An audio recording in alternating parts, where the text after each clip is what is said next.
one of the things that they asked him before he got that job was, whose responsibility is safety? Uh-huh. And I'll never forget the response. It's everybody's responsibility. Yeah, everybody. Right? It's everyone's responsibility.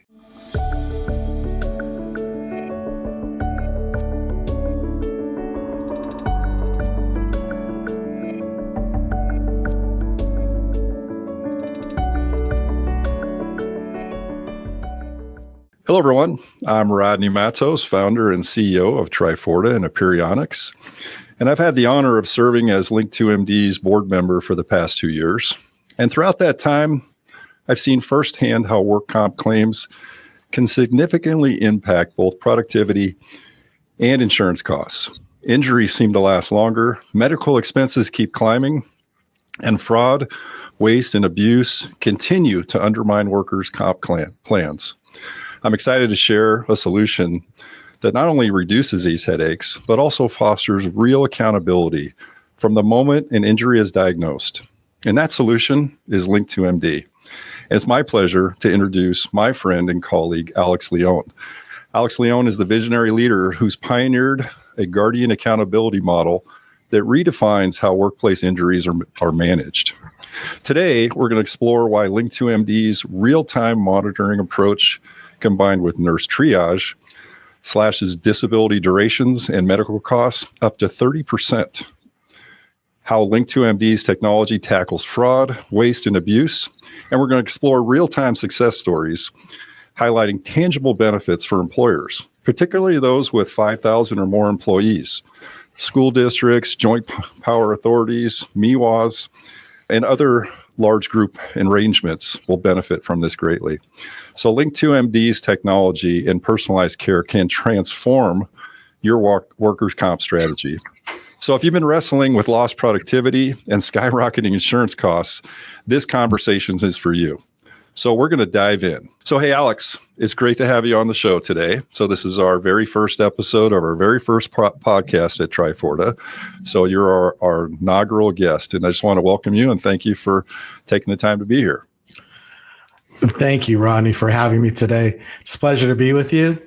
What I'm going to share with you today is very exciting and has potential to change the workers' comp industry. But first, you asked me who I am. Yeah. Why don't you just go into your background? Tell us a little bit about you. I remember a story you told me about kind of how you started from college into business, and I thought that story was really interesting. And I think people would love to get to know you just on a personal level. Sure. I actually started my career while I was in high school. I was in high school and asked to do a report on an entrepreneur. And I had to look up what that meant because I wasn't sure what an entrepreneur was at that time. And then I was reading an article and I realized that this article was about an empire builder, H. Frank Dominguez. And so I was reading the article and I said, Dad, this is exactly what I want to do. He's building buildings and creating jobs. And he's this entrepreneur that I'm supposed to do this report about. And my father actually knew who he was in their family. So he was kind enough to through my mom, set up an appointment with him. And so I remember going to his office every day for 5 days after school. I'd take the city bus down to go see him. And on Friday, the last day of the week, I remember it was about 5 o'clock and everybody was leaving the office. And I just stayed there. And he came out and said, hello, Alex. I've got 5 minutes. He goes, you're the most persistent young man I've met in a long time. I've got 5 minutes. So let's see what you have to say. So that 5 minutes turned into an hour and a half, actually almost 2 hours.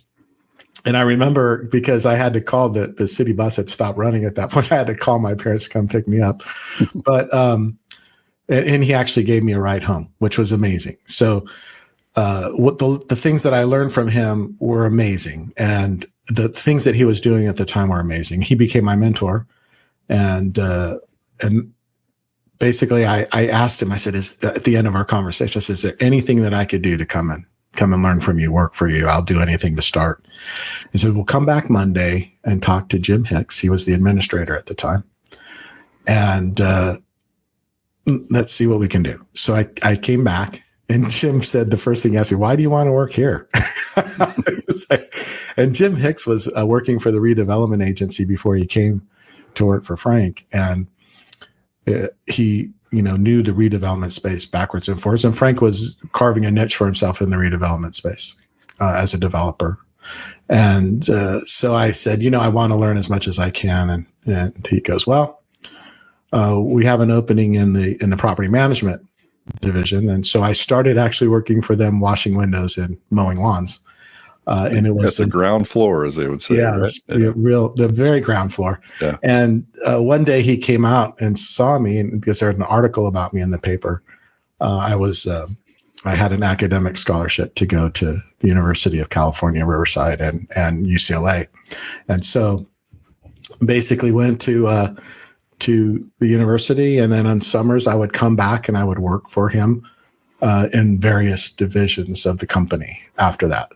So he basically said, you need to be in the office, and every once in a while he'd send me back out to the property management stuff to keep me humble and to know that you have to have a strong work ethic if you want to continue working here. So I rose from the ranks, basically became assistant to the president of the company, and then of the construction management division in Sacramento. And what I wanted to do is bring in-house real estate development capabilities to the Sacramento office.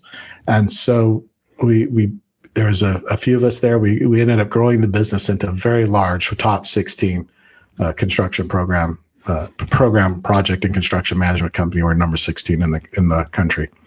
So had offices throughout the United States and Saudi Arabia and Dubai. We're managing $5.5 billion a year in construction. But during that time, I learned a lot about business. I was able to really get a grasp and understanding about what was happening in our space, especially from an insurance or risk management standpoint.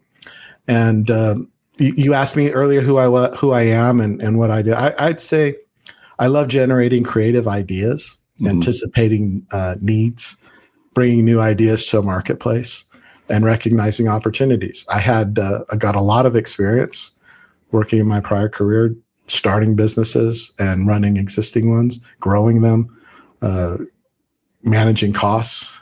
Yeah. Those costs probably had a little bit to do with the insurance side of the business as well. And in construction, there's a lot of risk to mitigate in construction. So it sounds like you had a lot of experience in management. Yes, well, I right? did it. Yeah. And real deep down inside, I wanted to be an entrepreneur. That's who I am, really. I love starting new things and recognizing opportunities. And so I've been in the healthcare and technology space for years and noticed a serious gap in how workplace injuries were being managed. And early on in my career, one of the positions I held was CFO. And in that role, there was hurdles we ran into, like cost, availability, and administration of workers' comp and general liability insurance for our industry. I helped out trying to find solutions for our subcontractors and all of our partners that were in the project management, construction management space, because the industry didn't recognize what we were doing. And I say that because we didn't have tool belts. We weren't pounding nails. We were the professional side of construction and program management. And so what we were doing was, we might be at the trailer, but we were actually managing schedules and contracts and, pushing paper, if you will. And so we didn't fit into their general construction bucket, right? You couldn't mark. They wanted us to mark we were contractors, but we weren't contractors. So our rates were terrible. Our workers' comp rates and general liability rates were terrible. And our experience, our X mods were fine. They were great. I mean, we would have stuff like carpal tunnel syndrome or something like that, right? Not some of the injuries that your contractors would typically have on a site. I remember there was a time that in order to obtain workers' comp, that you had to have to get a $2 million policy, you had to pay $2 million. And the contractors were complaining that they could not even get insurance companies to quote at that time. It was a mess. Many contractors leaned on us for help. And I got to learn a lot about workers' compensation firsthand. It's a very antiquated and disjointed industry. and no one's taking responsibility for outcomes. The industry has been this way for a very long time, and it's perfectly designed to get the results they're getting. And so really there's no accountability, no immediate access to care, long recovery times, excessive claims costs, and everyone pointing the finger at each other. So at Link2MD, we set out to change an industry. We're focused on outcomes, efficiency, and effectiveness, utilizing technology and accountability. My biggest aha moment, it came when I realized that accountability and timely care can radically change outcomes, both in terms of claim duration and costs, as well as and the well-being of injured workers. That's what led us to create Link2MD's Guardian Accountability approach. I kept hearing the same things from employers and stakeholders, that immediate access to care is an issue, and no one is focused on outcomes. Claims remain open for months and even years, lack of benchmarking and monitoring, lack of timely and accurate documentation and communication to stakeholders, legal claims, essentially no accountability. Yeah, I mean, I imagine that's probably one of the biggest challenges that most employers have, and those managing workers' comp claims in this space is, who really has ownership of the, patient's treatment plan, and when and at what point do claims really end? So it sounds like, what you've done is you've kind of cracked the code for how to manage that process. And I think that's a tremendous value. Your experience, and you mentioned a little bit your background in the commercial space and having visibility or responsibility for, managing some of the other expenses in the organization. And I know you worked for some big organizations when you were leading in that space. But things that you mentioned here and what Link2MD is doing really sounds like it's making a huge difference for employers, because most TPAs, they're just pushing claims and processing claims. I would call them more of the thermometer. Like you get to see that the claim's paid, but there's no thermostat. And to me, what I think you've done with Link2MD is you created a thermostat where you can actually adjust that claim, or you can see that claim and you can control it. So you mentioned a little bit about this Guardian accountability approach. Can you walk us through what it is and why you feel it's so essential in workers' comp claims management? Sure. As I mentioned before, we believe that accountability starts from the date of first entry, right? Immediate access is really crucial. In this day and age, with medical costs, the medical practices changing daily, more and more doctors are getting out of the space. So access to care is extremely difficult. And we believe that if we can, our main focus is immediate access to care, right? So we have a telemedicine platform, and it starts with the technology platform that we have to manage the claims. And so our platform, our EMR, is designed specifically for the workers' comp industry. So any doctors that aren't in the workers' comp industry could use our platform. It has all the forms in it. It has basically it's intuitive, and you can walk into this business with this software, and you can immediately open for workers' comp, right? As long as you're a licensed doctor in the state you're providing services. So we start with our platform, but it really starts from the first date of injury, right, of the report. So immediate access, and that's through triage. And so if you can, be available 24/7, injured workers can call nurse triage. So most of the time, an injured worker has company policies and procedures where they have to call an 800 number, or they instruct you to do certain things. Well, our triage is available 24/7 in any language that you care to use. So that's a big deal. Any language too. Yeah. Yes, that's a huge thing. And so, and the fact that they can talk to somebody right away. So in the nurse triage example, where the first call would come in, there's an assessment that's done, and the nurse determines, or the triage call will determine through that process if it's a self-care, if it's something that needs immediate care, access to healthcare, or whether it's an emergency room because of a laceration, for example, or something very serious has happened. And then there's, as doctors, and we have a provider group, we would serve as the primary treating physician. So even if the nurse triage dispatched this injured worker to an emergency room or clinic, we would be the follow-up doctor. We would call that emergency room or clinic afterwards, after the encounter has happened. We would be notified, of course, by the nurse triage firm. And we would call them as the primary treating physician and get all the records and upload them into our system, proprietary system, which all stakeholders have access to, which is another thing. Communication is a huge thing in this. Yeah, for sure. But we get visibility, right? So back to that dashboard that you were talking about. We're HIPAA compliant. The software's HIPAA compliant. So the people that are accessing it only see what they have access to from a HIPAA standpoint.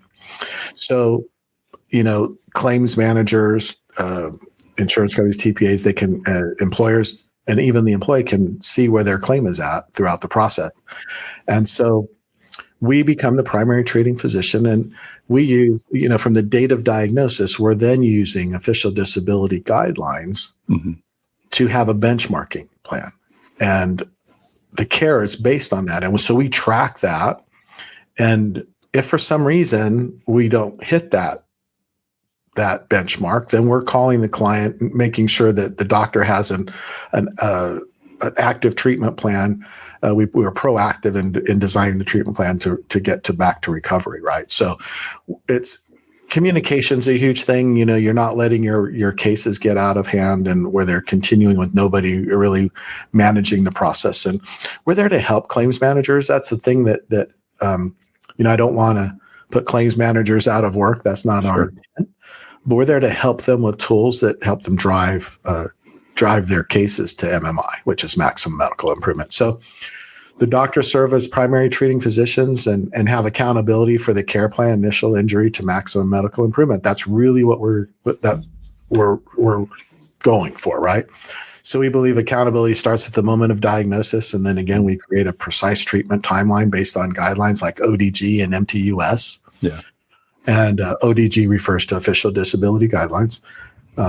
And it's a company providing evidence-based guidelines for workers' compensation, disability, auto injury, claims management, aiming to improve outcomes and reduce costs. So that's the baseline, and that's what we gauge ourselves, our own performance against, right? So, and then there's the MTUS, which is Medical Treatment Utilization Schedule. It's a set of regulations found in Title VIII, and basically contains medical treatment guidelines and rules for determining what is reasonable and necessary medical care. Our system continuously measures progress against these benchmarks. If things veer off course, as they sometimes do, again, proactively communicating to the stakeholders, employers, insurers, and injured workers to realign the claim to prevent cost delays. Yeah, no, that's pretty amazing, Alex. I mean, so what I'm hearing you say there is, you get a treatment plan from a provider. That treatment plan is then measured against ODG, which is the official disability guidelines, and MTUS, that medical treatment utilization schedule. And then your software and your AI is coordinating all of that to identify gaps to make sure that the most optimal treatment plan is implemented for that injured worker. Do I have that right? Yes, that's good, correct. Good explanation. Even if the injured worker requires physical therapy or maybe surgery from an orthopedic surgeon, we basically are the primary treating physician that follows up to make sure that the care is done and the follow-up care is managed properly, and we're part of that process. I mean, we are really taking the responsibility and accountability for what happens with that claim. All right, so Alex, as I was mentioning, we were talking separately, and I think some of the things you just mentioned, they really emphasize why accountability in workers' comp claims management is such a game changer with Link2MD. Could you just expand on that a little bit? Sure. The focus of the platform is really, since it's specific to workers' comp, every stakeholder that's involved with workers' comp needs to communicate through that process, right? So what we see is a disjointed industry with lots of players and nobody really communicating with each other than through faxes and it's antiquated, right? Faxes, emails, documentation that we could end up with an entire banker's box full of documents on a transfer of care kind of process. So our platform allows uploading of documents, and if you go to a orthopedic surgeon or if you go to PT, all of that information is uploaded into our platform so that everything is in one place. And what you have right now is information is in lots of different places. People wait. There's it's so bad that doctors are sending notes via email or even fax. It's an old antiquated system, right? And and people are very reluctant to change. I mean, there's so many different players making a lot of money doing what they do, but some of them feel they're adding value. I see there's a lot of waste, a lot of time that's wasted just communicating with one another because there's not a single platform that people use. Yeah, no, I hear what you're saying. I mean, at Triforta, we built our own platform called Apeironix to help with all the mundane, issues that are going on and data entry that's required in the insurance space. And it's so much. It's amazing how much technology can change things. The problem is there are so many organizations that have been really slow to adopt technology because of the change management that's required in that. And we've experienced that and compared that ourselves in the industry. We were waiting around for somebody else to build it. Or most people are waiting around for somebody else to build it for them. And it takes, someone with, I guess some vision and maybe somebody from outside the industry. You came from outside the industry kind of, and got into technology, and you saw a need, and instead of waiting for someone to build it, you've built a solution with the best technology that's available today, and also incorporating AI, which just streamlines the whole process. So I give you a lot of credit for that, and we've experienced doing the same thing at Triforta in the insurance space too. We're trying to shorten delay times. We're trying to provide immediate access to care.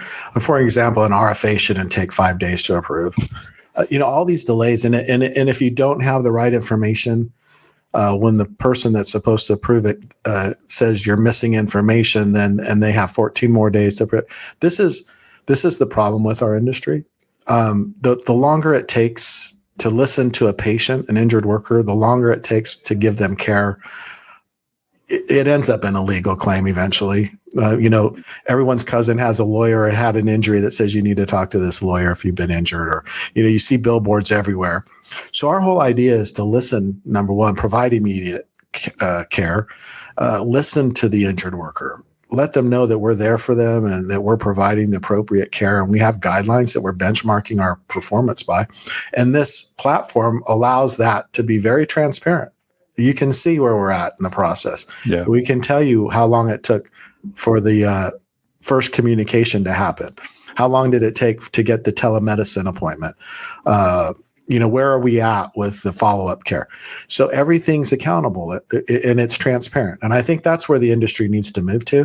Mm-hmm. I think that AI-driven generative AI is going to help a lot with the approval of things a lot faster and more efficient. And I think that's where the industry is moving. It's going to be a slow process, but we're trying to take the bull by the horns, if you will, and move it forward as fast as possible and as efficiently as possible. We understand that a lot of people are used to doing the same things over the years as they have. We're trying to we're disruptive with our technology, but we're efficient and effective. And so we're getting a lot of response, a lot of positive feedback from what we're trying to do in the industry, especially in the areas of return to work. So it's not only listening to the employee, we also try to get them back to modified duty as soon as possible. And the reason for that is that we believe that everybody wants to contribute and everybody wants to feel good about who they are and what they're doing. And when you're sitting at home in front of a television, after a while, you're like, who am I? What am I doing? I'm not feeling good about who I am and what I'm doing. So, then that's when mental health starts to become an issue, and then you got a whole nother problem and issue to treat, right? So glad you brought that up. That behavioral health, whether it's mental health, behavioral health or mental health, that is growing exponentially in this workers' comp space, and we do have psych available through our telemedicine providers, right? And so that is growing. That's a large part of what we do right now, and it's exponentially growing, and it's important. That is also cared for, right? So, but you're right. If you don't listen to them if you don't provide them care, immediate care, or have, share with them what the plan, with the diagnosis plan or the basically the treatment plan, right, for their injury, and get them back to work in modified duty so that they can feel good about who they are and what they're doing, and then get them well again. This is an important part of what we do. Yeah, I mean, the injured worker wants to feel valued and wants to feel like they're contributing. And as you mentioned, Link2MD gives them the opportunity to achieve that as efficiently, as quickly as possible. Right. So which is incredible, because there hasn't been that. And you mentioned, I mean, the accountability up until now has been difficult because of antiquated systems, and Link2MD is here to solve that. I want to transition a little bit to, what you're seeing as, and I know you guys have had some successes already, but just for those out there listening to this and, happen to come across our video here, let's just address, which types of organizations or employers benefit, you feel most are going to benefit most from Link2MD's approach with this accountability model and this workers' comp claims management solution. So we're gaining a lot of traction on school districts right now, and it really has to do with the accountability model, right? That's really, people are excited to hear about this. That the fact that we're outcomes oriented or outcomes focused is different than most of our competitors in the industry. But we work across many sectors, but we see the greatest impact with larger organizations, particularly those who are self-funded, like joint powers authorities, JPAs. And MIWAs, you mentioned MIWAs earlier, I believe. That's multiple employer welfare arrangements, and captive arrangements generally with 5,000 plus employees. That said, having said that, small to mid-sized employers receive significant benefits, especially in geographic areas where there's limited access to care. Since we provide telemedicine, we have a niche with remote or remote areas where access to care may be a problem. It takes an hour or two for an employee to go to a clinic and an hour and a half back, and they lose time, right? So, and it's inconvenient. So with telemedicine and our platform, they have immediate access, and they can do it from their telephone. Yeah. So just to recap, employers that are obviously self-funded. So we know that about 95+ % of employers with 5,000 or more employees are self-funded on their employee benefits. So that also makes sense that they would be self-funded on their workers' comp, right? And then collectives of employers. So joint powers authorities, MIWAs, multi-employer health programs, maybe large captives even. I'm assuming that there are large captives that have pools of smaller employees where maybe there's a large captive out there. I know quite a few of them ourselves. PEOs. Yeah, PEOs as well. So, okay. So just wanted to kind of cover the spectrum, because some people that might be listening to this may not be aware of all the areas of opportunity. Thinking about kind of just the simple approach to Link2MD's technology and the process. Maybe you could just walk us through from start to finish, just an overview of what that looks like, just from as simple terms as you can. Sure. We feel very strongly about the front end happening as quickly as possible, and that's where a lot of savings can take place for a client. And that's why we really encourage nurse triage, or triage, if you will, where we can quickly assess the right level of care. They're available 24/7 in various languages. So that's really, if we respond quickly through that process, that's the beginning, right? So we have strategic partners in the nurse triage space that we work with. Right now, we're not doing nurse triage ourselves. So we have basically, part of our program is we can work with an existing nurse triage company that an employer might be using, or we can bring one of our strategic partners in with us. And they know and have APIs with our platform. So anything that we do, we're connected, and the information's uploaded into our platform as the primary treating physician. And so the first thing, the nurse triage will assess quickly the right level of care. Again, whether it's self-care or they have to be sent to a medical clinic or an emergency room. If that is not the case, then we'll set up a telemedicine appointment right away.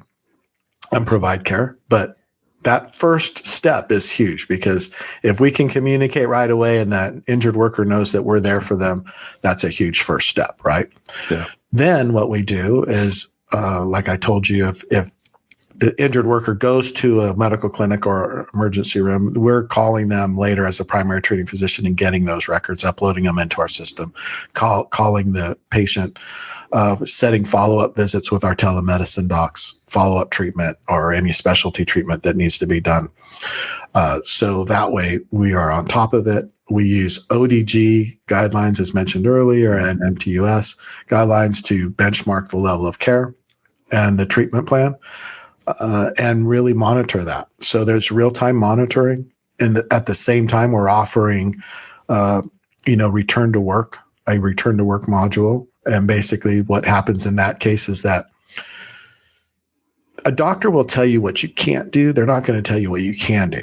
So the things that we're doing on the AI side are immeasurable, right? They're at this point, because right now we have carved a special niche with school districts because we have all of these job descriptions for school districts that are in the database that we have with our strategic partner.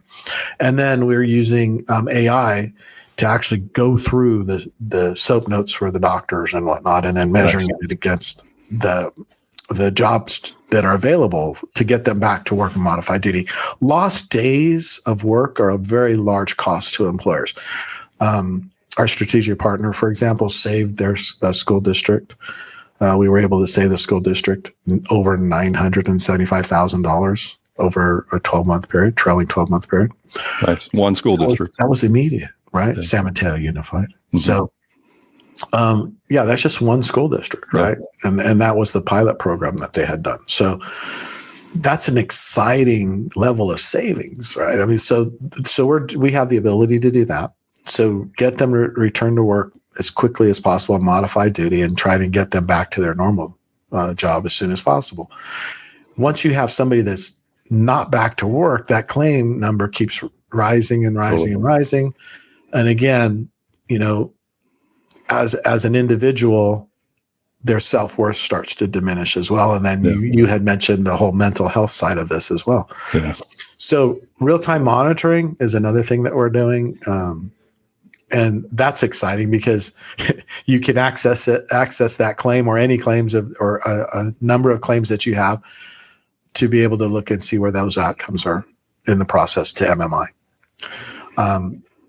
Our doctors, our telemedicine doctors, they're all licensed appropriately, and they're on top of the care, and they're compassionate doctors. It's a compassionate care model. So there's a lot of time spent making sure that our doctors are doing all the right things, right? We have a medical director that's monitoring the performance, and telemedicine is really the future of medicine. Mm-hmm. It's efficient, it's effective. If the injured worker has to go to physical therapy, they can even do that remotely. We have a strategic partner where we have the ability to monitor it remotely. So there's a lot of advances in the industry that are going to make this industry a lot more cost effective and really focused on outcomes instead of just keep passing the buck down the triage line, right? So if I were to summarize in 5 bullet points, I heard you say injury occurs, there's nurse triage and assessment to get the right level of care, right? And then the treatment timeline is determined from initial diagnosis. You're setting benchmarks against those industry guidelines, ODG and MTUS, right? And so that's all done with analytics and AI and done quickly. Mm-hmm. So the efficiency and the time, there's no time wasted. And then with all of that, you're actually able to implement proactive intervention through care coordination, which helps that injured worker get their care coordinated efficiently, effectively to lead them to the most, beneficial outcome as quickly as possible, right? So, and then it's all outcome focused. So the goal is to hit a target of getting that injured worker to the maximum medical improvement and that target, and everybody's focused on the target and working backwards from there, and using technology and AI and giving everyone the transparency, all the stakeholders to see that that's being achieved. And if it's not, being able to react and adjust and redirect that patient and get them course corrected so they continue to focus on hitting that target as soon as possible. Right. That's pretty amazing stuff, Alex. I mean, that's incredible. You summarized it well. Thank you. Well, you've been telling me about this for a while, and like I said, I've been following you, and I couldn't wait to get you, on camera so we can talk about it, in more detail. Yeah. Some of the more exciting things that are happening, even on some of the activities that take place during the treatment plan. For example, an RFA comes through. And again, I mentioned it earlier, it shouldn't take a long time to get an RFA approved. There's some cases in our industry where people have pre-approved limits and things like that. So if it's under $200, they don't need approval. But for the most part, everybody wants to know what's going on, and they don't want to just blanketly approve RFAs. At the same time, with generative AI, we can actually go through the SOAP notes and compare it to ODGs and tell you whether or not it should be approved right up front, right? Or what's missing. So, we're just trying to, in every step, every part of treatment, every document that goes through, we're trying to make it more efficient, more effective, trying to eliminate the non-value added processes, right? So, that's when it comes, that's amazing. Yeah. So when it comes to, this is a subject that's hot, out there in the media right now, but, fighting fraud, waste, and abuse. And so I wanted to bring that kind of connect that into what is being done here through your organization. But, can you talk a little bit about, it's really about real-time accountability model and how that helps combat, some of the fraud or waste or abuse or just inefficiencies, that maybe that's a better term. Yeah, I think inefficiencies is a great term, because what happens is once something goes to a medical clinic or you really lose control of that claim if you don't have the proper procedures in place. And telemedicine can offer that as a primary treating physician, and they can do the direct care, and they can be the primary treating physician to follow up on anything that's going on either at a medical clinic, emergency room, or whatever. So that's really important, and streamlining that system and accountability again. So as a primary treating physician, and if you have benchmarks and you're using guidelines, then there's accountability and you're focused on the outcome. You really want to get that employee back to work, their normal duties, as soon as possible. If there's impairment, that happens, which is the case, unfortunately, in some situations where there's permanent disability or a problem that won't go away from the treatment that's being offered at this particular time. And maybe down the road, something is new, and technology is, every 6 months, there's new technology out there improving something on a big scale. Maybe down the road that can be fixed, but impairment ratings are important. And some of the things that we do there are important, but the waste, and I think it's really about efficiency and making it more transparent. So if everyone's on the same page and everyone's goal is the same, which is getting that employee back to work as soon as possible, with their normal duties, then, our platform is great for that transparency to hit and allow things to be more efficient, more effective. So I think you hit the nail on the head when you said it, it's maybe not so much fraud as it is just inefficiencies in the existing system that have been going on for years, because there's so many players. It's so disjointed that no one's communicating with one another. It's the disparate systems that don't connect and integrate with each other. I think that's really what you've created a solution for. And I think that's the secret sauce, really, is what it boils down to. But you can't create efficiency when you have data in different places and you can't coordinate and align the care because you got information that no one has visibility to. Right. And you've created a way to unify all that information and provide clarity and visibility, so then the right actions can take place at the right times. Is that? Yes. Yeah. Yes. And with technology and our platform, the doctors are doing what they want to do. And that is, they're not spending their time doing administrative duties. They're visiting with the patients. And that's what they wanted. They want to focus on helping those patients, right? So there's a lot of things that our system is doing that's very proprietary that really cuts down that time that the doctors have to spend on administrative tasks, including our coordinators, right? There's a lot of things that are happening right now in the AI space that the coordinator job duties and responsibilities are going to change. It's going to be more of the touchy-feely, working with the, calling the patient afterwards, making sure that they're doing well and that sort of thing, versus the upfront stuff that can all be done via AI agent, which is taking information upfront and putting it into our system, so that way that's even more efficient and effective. The injured worker is not waiting for a callback, for example, or it's immediate. So if all the coordinators are busy for whatever reason, then the AI agent can take the information right up front and help with a lot of the administrative duties. I think you're going to see that across the board. Less and less administrative duties are going to be more done by AI agent, and the doctors are going to be able to focus on what they do best, and that's treat the patient. Taking care of the patient. Yeah, right? Absolutely. Including, and making their job more efficient, whether it's AI scribe, artificial intelligence is going to change this business in a lot of ways. Yeah, I mean, I go to my primary care doctor and I was telling him some of the things we're doing in the insurance space in AI, and he's asking me how I can apply some of that to his own practice. I said, well, let's go have coffee and lunch and we'll talk about how we can train the models to solve some of your biggest data entry or disparate system problems. But we'll have another podcast about that. So I want to talk a little bit about, I think it's really important. We work with a lot of employers, especially up in Nevada, rural Nevada, in the mining and construction industries, and there's a lot of remote locations. But I think it's pretty obvious to me. But for those that are listening, can you talk a little bit about telemedicine? And the nurse triage seems like it's a really essential component of your model. So you just speak real quickly about how do they speed recovery and have an impact on lowering expenses. Right. Yeah, great point. Triage is hugely important, and I'll tell you why. So companies can save significant dollars, because what happens right now in a lot of cases where there is no nurse triage, the employee goes to a medical clinic and you lose control from that claim right from the beginning. So nurse triage can determine whether or not it's self-care versus going to a clinic where they tell you, or they do something that could have been done by yourself.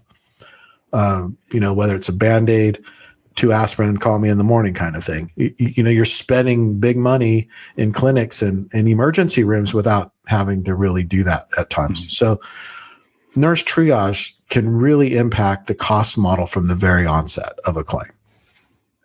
2 things it does is they have someone to call and listen to whatever they're going through, which is huge. Sure. Patients need to be listened to, and I can't say that enough. I can't express how important that is, because that's going to help you down the road with lawsuits, right?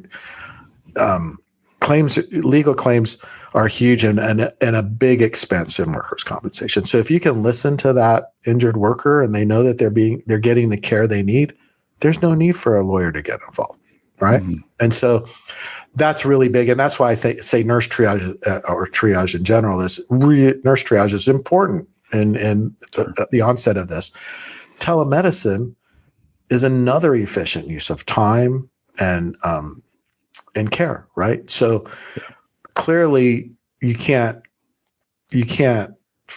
fix certain things using telemedicine. Sure. If there's a laceration, they need stitches, that kind of thing.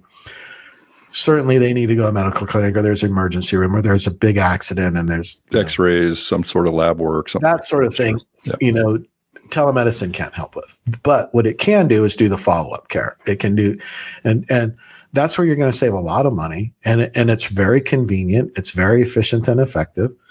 The cycle times, if we get those down to, 4 encounters an hour, that makes it a lot more efficient for everyone involved. Mm-hmm. And the costs are going to be lower. So there are things that, the telemedicine is quicker, it's faster, it's immediate access to care in an environment where we have some school districts that are rural school districts that don't have access to immediate care. The clinics are far away, emergency rooms are even further. Or they don't, the clinic is just not a good clinic. Some of our clients say we don't want to use that clinic. It's just not a good place.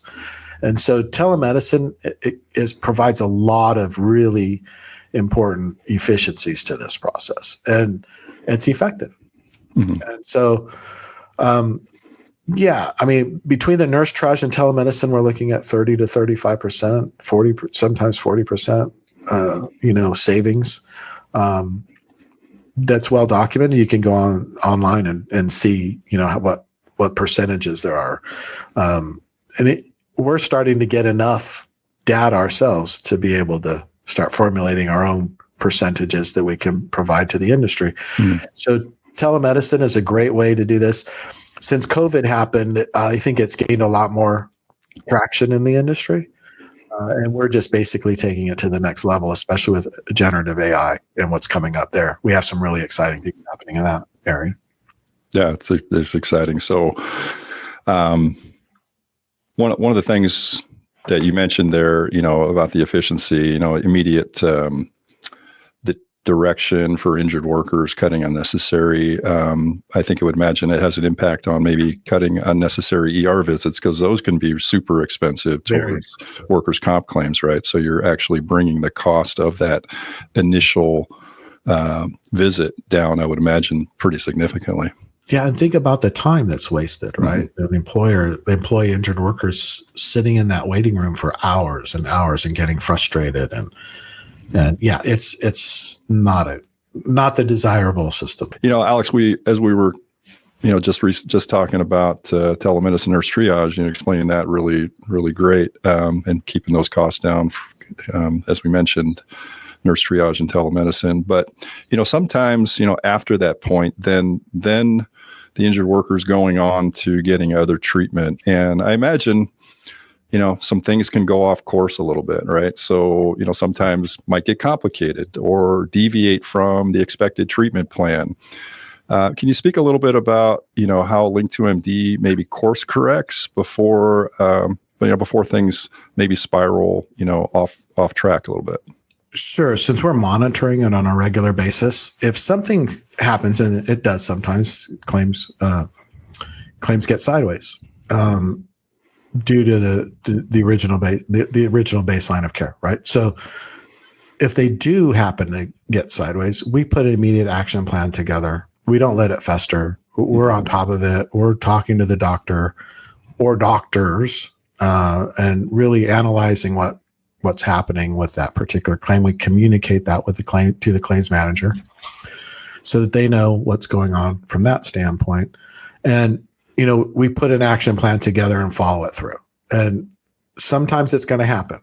And we're just, best thing that we can do is make sure that the stakeholders know that there's an action plan in place to try and mitigate whatever is going on and try to get the best treatment and alignment with what's going on at that point. Yeah. So, yeah, that's pretty powerful. You mentioned some numbers that you quote, like up to 30% reduction in the duration of a disability, or even up to 30% reduction in medical claims expenses. Those are compelling numbers. I can imagine a lot of people are going to find out, like, I would love to lower our cost by 30% and get people back to work 30% faster. Can you share maybe some user stories or success that's a little bit concrete around that and how you came up with those numbers? You bet. So we've had a couple of different pilot programs going on, and one of them was very successful. We were able to get a larger span of the school districts that are in their particular coverage, right? So we started out with 15 school districts and provided, and basically we got in the door because of telemedicine, and they had a lot of rural school districts that needed some help, and they weren't comfortable with the clinics that were in their area, and it was a long way to get. It was a long drive to get to those clinics. So we very successful with the program that they gave us and put us into. That particular program, we basically were successful, and it increased. Now we're in a network for 95 school districts that we're contracted with. So we're in the NPM for 90, or their private NPM for 95 school districts. We started with 15. So that's one example of us doing what we said we were going to do and the success of that program. That one did not use nurse triage yet. That's the next step, is to get involved with nurse triage up front. And then actually the plan is right now, that's the goal, is to focus on the entire accountability model, guardian accountability model. So that's what we're working towards. And since that time, we've been able to get several other school districts because they see the value in what we're doing. So between the nurse triage and what we're doing on the telemedicine side and monitoring what we're doing on the claim side, we feel very comfortable and confident that, 30% up to 30% reduction in cost is very obtainable. And honestly, I think it's going to be more than that. I think it's going to actually be more than that with the return to work module, if they use that part of it, right? Because now we're talking about, minimizing lost days, which can be very, very expensive for school districts, right? Or any client. So the duration, claim duration, being on top of it, managing the care, it's going to come down to, at some point, it's going to come down to, this is what it would have cost you if we weren't there. Because we're going to have to justify, from that standpoint, we're going to be able to say, hey, we saved you a bunch of money that otherwise wouldn't have happened had we not been there, right? Yeah.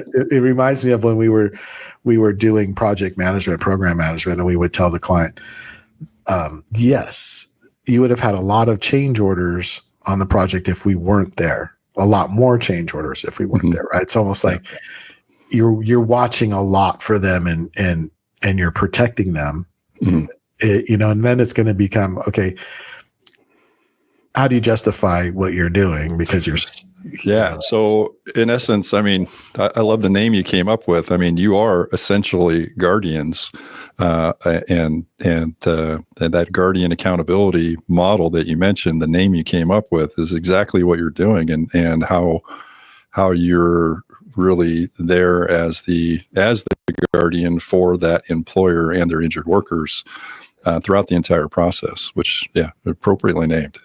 And our challenge will be to continue our drive on the technology side to keep us relevant and to show the district that we're leading edge. We're going to continue to learn, and we're going to continue to help them achieve their goals. And we're a partner with them. I like to say that because that's what we really are. We're a partner with them. Why is it that school districts, maybe that's just where you had your initial opportunities, but I'm just curious why school districts align so well with Link2MD's accountability model and what you've been implementing? Honestly, I think it has to do with listening to their issues and their problems and really trying to help them. Because we've been exposed to more school districts than anything else at conferences and things like that. I think I've spent a lot of time really listening to what they have to say, and shaping our model around what those concerns are. Listening to the client is huge. A lot of people want to sell them things that they don't really need. But what we've done is really focused on listening to their clients. And what I kept hearing the same thing over and over again, that, immediate access to care was their number one issue. Number two was getting them back to work, modified duty or back to normal duty as soon as possible. And then no one was outcome based. No one was really focusing on outcomes, So our whole system revolves around those three things, really. And that's what we really focused on. And I think that's why we're getting the attention. It's not, I think school districts, because we had a lot more exposure to them than anything else. And I think, this is going to catch on with whomever we talk to. These are the things that are important to them as well. So, I think what you're mentioning is going to resonate, and that's why we're bringing this awareness to what you're doing, because you've kind of been quietly building and quietly having success. And I'd like to take this, inside reality, hopefully with this, with this broadcast, and make it the outside perception, so we can work together to help more employers that have the same concerns that the school districts that you've had the early success with already. Yeah, I'm excited for that. Yeah, no. So, we're super obviously focused, and we're a very, technology, driven insurance agency. I embarked on, building a platform about 6 years ago, and we're far ahead of, anybody in the space. And so technology and AI has been something that we've had a passion for, and I know you've embraced it as well. And most agencies, or even most companies, it's hard to implement AI because they don't have the foundational structure of a technological platform that can even connect to AI. So that's the first problem you got to solve, right?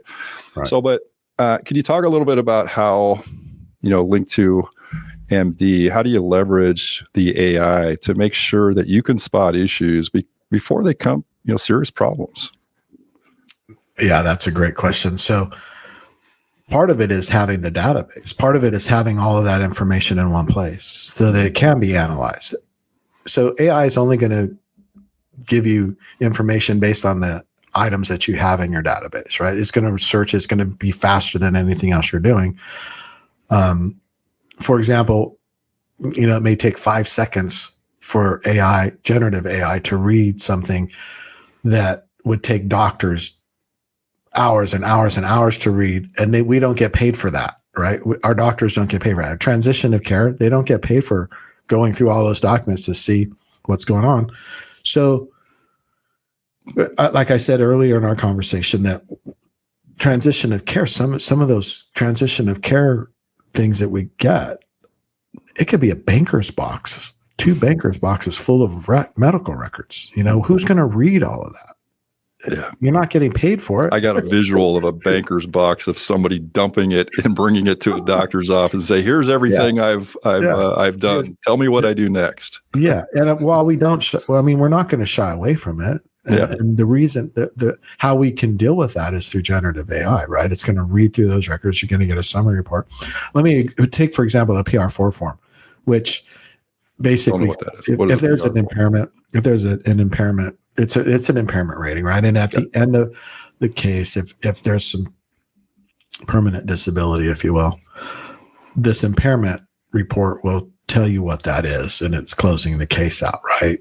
So generative AI will help us basically go through those records and help with the report. Doctors, we're not only paid, we're paid by the number of pages in the report. And if the doctor has to spend 4 hours on the report, we're not getting paid for that. So it's doctors are hesitant to spend the time because they don't get paid to do some of that work, even though, some of the contracts will allow them to get paid, and they don't really want to do it. It's a lot of, it's a lot of work to read. Yeah. Who wants to spend the time? I mean, that's what we talk about, working at the top of their license. Doctors want to work at the top of their license, treating patients. They don't want to be shuffling paperwork. Exactly. That's what they went to medical school for. Right. Yeah. So this is what, this is where technology is going to help and basically summarize all of that. For the doctor still has to sign off on it and review, but it at least is going through and taking out all of those points, the bullet points, right? Yeah. So, yeah. So I think the technology from that perspective is going to help. I think that, if we don't do it, it's going to happen in the industry anyway. So we want to be first to market with a lot of this stuff. And the return to work modules, anything that we can use generative AI for, we're going to step up. No, I get it. Because there's so many mundane things that have to be looked at or reviewed. And if you can leverage AI and train AI to do that, it's just a game changer. And we found that in our business too, on the insurance agency side. Speaking of competition, you just mentioned, or somebody else coming into market,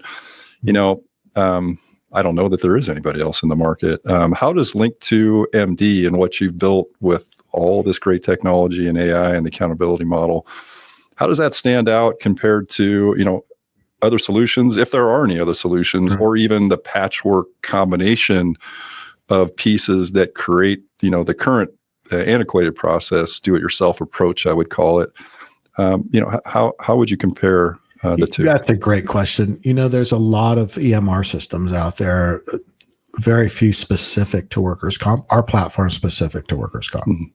We may not have all of the other bells and whistles that some of the EMR platforms have, that do administrative things for for claims managers and whatnot, but ours is specific to the encounter process and workers' comp. So that differentiates us from the rest of the industry. The other is some of the modules that we're working with, that differentiates us from the industry as well. And using AI to provide those analyses, the data analytics, if you will, is really leading edge and differentiates us. There are some people that say they do it.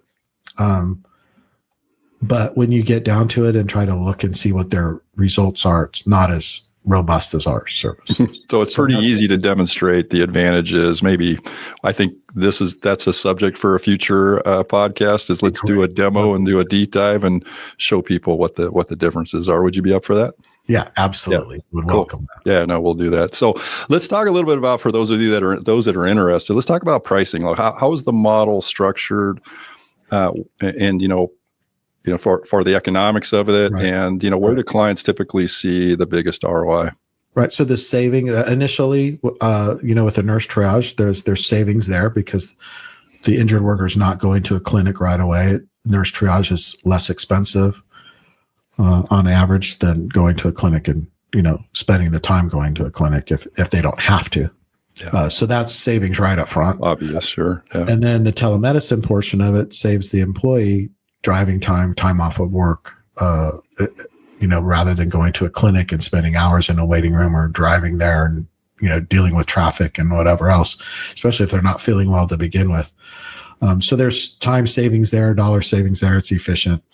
Having our benchmarking plan and that being monitored, that's efficient. Our return to work module makes it cost effective and efficient for the employer. Gets the person back to work, so their self-confidence is back in place and they're contributing. Disabilities are interesting, right? And so I talked to a friend today, and he said, veterans are, the disabilities that they face when whether it's PTSD or things that are happening to them, there's the care that's needed post treatment is just as important. Getting them back to work, making them feel like they're somebody, making them feel like they're contributing is huge. It's not just the treatment and getting them the treatment that they need, but it's actually being able to work and provide, value and creating that self-confidence for themselves. It's hugely important, and people forget about that. Right. And so our whole thing is really focused on outcomes and making sure that person is, back getting some kind of work, treating them so that even if it's modified duty, they're still working and they're providing for their families and and they feel confident about who they are and what they're doing. So we're really, and one of our employees, she's amazing. She really keeps referring to what we do as compassionate care. Mm-hmm. And, it's a culture within our organization to be able to provide that type of care. And so when she says that, I really appreciate that and what we're doing in that space, in that area. It is a compassionate care model, and we don't want to lose sight of that. At the same time, we want to be as efficient and as effective as possible, making sure that the doctors are doing exactly what they're trained to do and what they want to do, and that's treat the injured worker. Mm-hmm. Right. So, yeah, the outcomes are important to us. The employee's well-being is really important to us. We have a doctor on staff that really is into wellness, not just the encounter portion and getting them the treatment they require, but wellness. It's an overall thing. What you're eating, what you're doing, for as far as exercise is concerned. Yeah, sure. All of those things, and so. That's another part of what we're looking at doing, is providing wellness services to companies as well as their workers' comp. Sure. And making a healthy work environment. So it sounds like, pricing is really tailored to the size of the group. And then what pieces of these solutions do they want to implement? So you can, bring the cost as low as they want, or? Yeah, so it's an encounter-based model still, even though it's a primary treating physician model, it is encounter-based. Okay. So like I said, from the beginning, it's the triage call. There's a cost associated with that, but it's going to be less than your employee going to a clinic. Then you have the primary treating physician, our telemedicine doctor, if they're having to look in on something, then, that's an encounter cost, and those are rack rates. Those are basically rates that are already negotiated up front. And then there's extra costs for the return to work module and claims analytics, Sure. RFA review, that kind of stuff. Yeah. Well, we'll have a link at the end of this podcast for people that are interested to set up a demo and to look at pricing for their particular business. So we'll definitely make sure that we share that. Once a company decides, let's talk a little bit about, the implementation. So, once a company decides to partner with you and Link2MD, how quickly does it, or how long does it take to implement the solution and for them to start seeing results? Yeah, so that's a great question, because we can do our side of it very rapidly. Sometimes the people that we're bringing on have multiple duties, and we need them on the onboarding process to fill out some forms. So we walk them through the process. We have somebody that's dedicated to making sure that onboarding process is done properly and efficiently.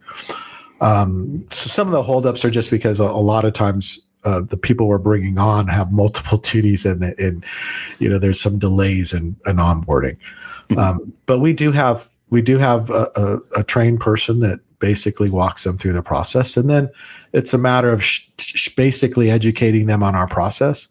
So we're in the process of creating webinars and things like that to help on the marketing side, to let people aware of the services that we're providing and how to access them.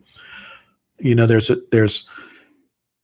with telemedicine that it's a little bit different, and so there's the access and how you get a hold of the telemedicine through our coordinators. So our coordinators are contacted, and they call the injured worker and that sort of thing. But again, it all starts with the nurse triage and the immediate access to care from that perspective, and then that nurse triage call gets sent over to us on our coordinators. And so there's a whole training program that goes and gets involved, and we are. There's a lot of work on our end that we have to do to educate employees on what happens when there's an incident that occurs. Got it. That's amazing that they can get that type of implementation for such a robust solution relatively quickly, right? So, and I think for those that are thinking about it, they want to know like how fast they start seeing the benefits. So it sounds pretty rapid from what you just mentioned. We at Triforta, we're part of supporting, part of our passion, really focused on, employers throughout Nevada, Utah, Idaho, some of the other states that where there's big mining operations. Sure. Mining is really ramping up with the rare earth minerals that we need for all of our technology and chips and batteries. That's a great niche for you guys. You guys have actually, and they're amazing people. Like I come from a blue collar background before getting into insurance, so just like you, in the construction industry and the trades. And so I just have a passion for taking what we've learned and being able to help, working Americans and those, employers to really provide the best value. But, for us, we know being a part of, Nevada Mining Association, NVMA, and, participating in the workforce development committees and suppliers committees, we have a lot of opportunities. Actually, we're going to be attending an event in Elko later on this year, and we'll be in front of a lot of operators. But we're going to be going to rural areas, so mining operations almost always take place in remote, high risk environments. So, I would imagine that Link2MD and the telemedicine and nurse triage, I would imagine that adapts to those conditions pretty well. Where nearest hospital or specialist maybe hours away. Would I be right on track with that? Or? Yes, you would. Yeah. So immediate access regardless of location, right? That's what we pride ourselves in. So our telemedicine platform was designed to function anywhere with a stable internet connection. So if there's an internet connection, we can help. Well, they at least have that. So that's good news. Yeah. They have a lot of services. It's just, sometimes people have to drive 2 or 4 hours to see a doctor. Yeah. Right. And of course, that ensures that miners can consult certified doctors and nurse triage services without the need for long commutes, to distant places, whether it's a hospital or clinic or whatever, right?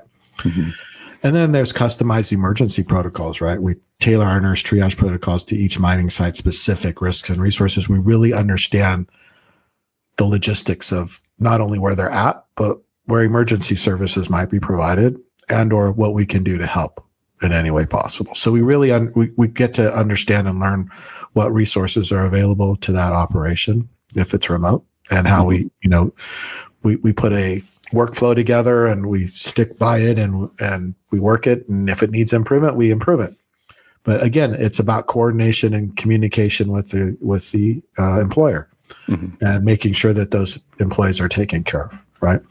In some cases, there might be depending on how large it is, we might have a nurse that's dedicated to that location, on site, an on-site nurse. There's lots of ways we can accommodate that service. So, that's important. I know there are some mines that are using what they call on-site or near-site clinics already. So that could be something that could be coordinated with Link2MD as well. So taking and utilizing their existing, like you said, integrating with their existing resources, not necessarily replacing them. Sure. It could be as simple as, the other thing is it could be as simple, depending on how many people there are, it could be as simple as having a private room at the location, the site location, with a computer monitor so they have access to both nurse triage and a doctor. Like a kiosk or something like that, right? Absolutely. Yeah. Where the injured worker still has privacy. Sure. And you can take care of it right there on the site immediately. Right. So those are all great things to have. So I don't know if that answers your question fully, but it's customized to relate to the logistics, where it's the location, and what resources are available. Yeah. No, that's important. And there's a lot of things that are, types of injuries that are obviously very unique or specific to the mining industry. There's respiratory issues, there's heavy machinery accidents and things like that. I imagine there's some things that possibly you can do to maybe customize. Yeah, there is. And, even from the onset, if they have an employee that they're interviewing, we could do, pre-employment screening, see how much they can lift. There's different things that we have in availability through our telemedicine and our experience with this that we can provide services for pre-employment kind of stuff. So that way they're not, we understand that employee better than we would have if we didn't have that type of screening. And so what their limitations might be, whether it's lifting, weight, over 20 pounds, if they can actually do it, again, it's customized depending on what their work duties are. So we can do those kinds of things, and it's very easy for us to do that. Yeah. Customize whatever features we need to customize. So it starts there, even at pre-employment, and it continues throughout we have a doctor that's, again, I mentioned him, Dr. Dupuy. He's very, very involved in putting together wellness programs. And I think that would be a good thing to have at a remote site where you have people that are, you're taking care of them from day one. They're exercising and they're doing the things that they need to do from a wellness standpoint. Sure. Because those facilities, that kind of thing might not be available to them. Or, it's easier to work out with people that too. And if it's a program, and there's health issues, right? Diabetes, heart conditions, things that can get under control with the proper wellness treatment. Proper wellness, proper nutrition. I mean, those are two big, obviously, and then, proper activity and exercise and knowing how to maybe modify that if they have been injured before too. So, so it's not just the treatment side for injured workers, but it's the preventive side that we can get involved with too. And something like that, which is priceless. Right? Sure. Yeah. Yeah, no, I imagine collaboration with specialists and, maybe regional or local providers or even specialist, through Zoom type communications as part of that, kind of that solution as well. Yeah, I mentioned before, even physical therapy can be done remotely now in some cases, in a lot of cases. And we have strategic partners for that. Yeah. For in the mining industry, I think, we talked a little bit about, fraud and waste and abuse, and we kind of maybe transitioned a little bit to it's just a matter of efficiency with this process. But, in the mining industry, just like school districts, they can employ thousands of workers across, multiple sites, throughout the country. So I imagine with the real-time accountability model scale that can reduce maybe potential inefficiencies in a sector where oversight might be fragmented, like in the mining industry. Sure. So it's, as I told you, the platform is built so that all the stakeholders have access to it, right? Yeah. So they can get real-time information on what's going on all the time, right? So whether you're the employer or claims manager or somebody that's just is the risk manager, again, it's HIPAA compliant, so they're locked down. They can't see everything, but they can actually get a dashboard. We can customize a dashboard so that they can get the information they need to manage whatever it is they're managing, right? If you can't measure it, you can't manage it. So I've heard that before. So that's what we're good at doing. Yeah. That's one of the biggest things that allow us that we're allowed to do with our platform, right? So information is available. There's alerts. We have the treatment plan. There's alerts if it goes over that treatment plan or is about to go over the encounter periods that we've the treatment plan was set for. We're warned ahead of time, and on the dashboard it'll provide that information as well. So you're constantly managing it. So it doesn't matter if you have one site or 10 sites. Yeah, you have access to that information. Yeah, visibility to everything, no matter where the employees are located. Yeah, and the really great thing about this is you start to gather data for that industry through our platform, right? The more sites that we have that we're gathering information from, you start to create your own databases, which is incredibly important, right? Yeah. So ODGs are one thing, but your own data is even more important because it's data from that industry specifically in those regions or those locations, right? Mm-hmm. So that there's a lot of so let me jump in there real quick because you just hit on something that made me think about it. So obviously the health and safety officers of these mines can then get access to that information, and they can adjust their training and their safety protocols and safety meetings and put in some new procedures that then have a proactive addressing those proactively addressing those injuries that they've been able to see all those analytics on. Yeah. Yep. Prevention is the key to making any kind of program work, whether it's in the workers' comp space or whatever, even on job site safety. And you mentioned that orientation, doing the right things, allowing only people that have been orientated with the safety program are allowed on the site, that kind of thing. Those are very valuable. Yeah. Right. So those are things that I learned from being in the development and construction business, is that you don't let anybody onto a site that hasn't had the safety orientation. No way. Right? Yeah. And how do you identify them? Yeah. Well, you put a sticker on their hard hat, says right. They've been I've been and visited, mostly every mine in Nevada, and they all have, security. And if you're not on the list, you don't get in. And if you haven't been through kind of the safety briefing, which takes about 30 minutes in most cases, and they get a copy of your ID and you got to go through it and you got to understand it. And they make sure that you stay up to date with that too, because you can't visit a site without that. So I've experienced that firsthand. Yeah. I kind of think about what you just mentioned, and it kind of led me to this realization, that the health and safety, managers of these mines, they invest heavily in workplace safety. It's obviously it's a tremendous important because of the the potential and the risk and situations that exist in those operations. So obviously, I'll interrupt you for a minute because I remember something that my dad told me. Yeah, go ahead. He was chief OMS at March Air Force Base, and one of the things that they asked him before he got that job was, "Whose responsibility is safety?"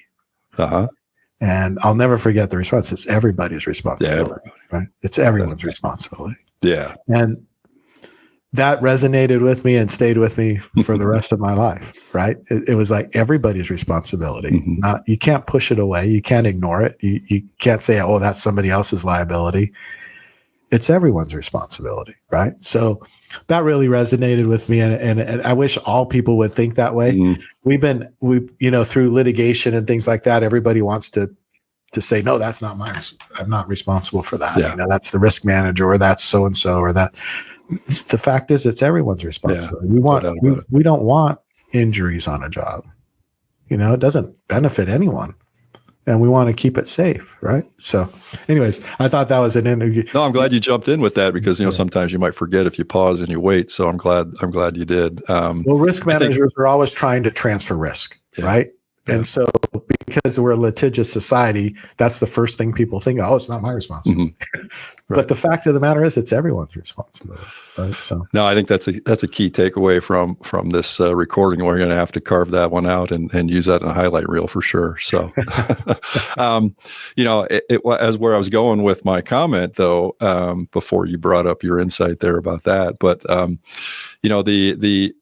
the proactive analytics or insights that you mentioned that help identify potential risk factors before accidents happen, and then being able to use that information, ultimately contributing to a safer environment, both, above and underground for these mines. Yeah, absolutely. Right? Yep. Yeah. So, well, I kind of want to kind of wrap. We've been going a little bit. I want to kind of wrap this up and maybe put a bow on it.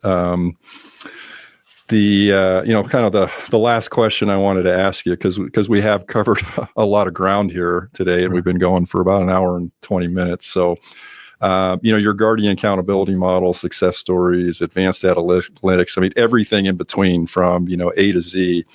As we wrap up, I'd like to maybe put you on the spot just for a second. Do you have any final thoughts or key takeaways that you want the audience to remember as they head out and maybe consider, what they need to remember as they may consider, implementing Link2MD for their company that has self-funded workers' comp program in place, and they are concerned about costs. They're concerned about the efficiency and the effectiveness of which those claims are managed, and maybe being able to really get some more efficiency with a better system. So I appreciate that. And thanks for your time today, Rodney. I enjoyed this conversation because I really believe in what we're doing.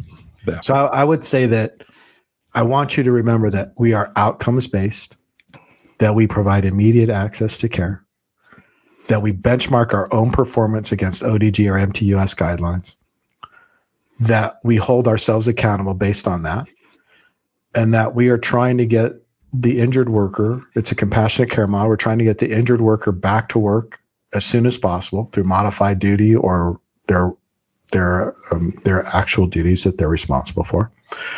And that we are always looking to technology to help us become more efficient and more effective. We're not going to stop.